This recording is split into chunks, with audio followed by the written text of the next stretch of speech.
How to get a 15-minute entry? First we look at 15-minute market trend. It's bearish. Then we can look for our order block which we can enter. Here I'm going to mark my order block which I would like to enter.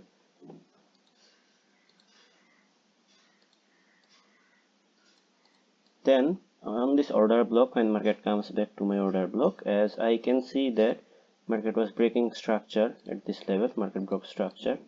Okay, then we can look for our entry from this 1 minute time frame.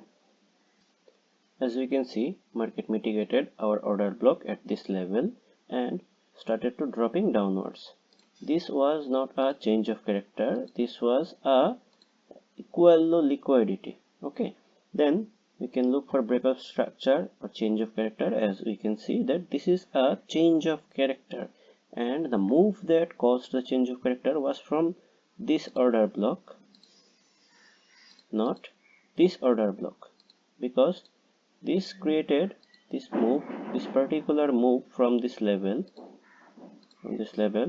created this equal low. Okay, created this equal low.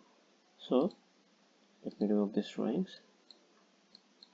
You can look for our entry from this particular order block regarding this entry, and we can target our 15-minute low,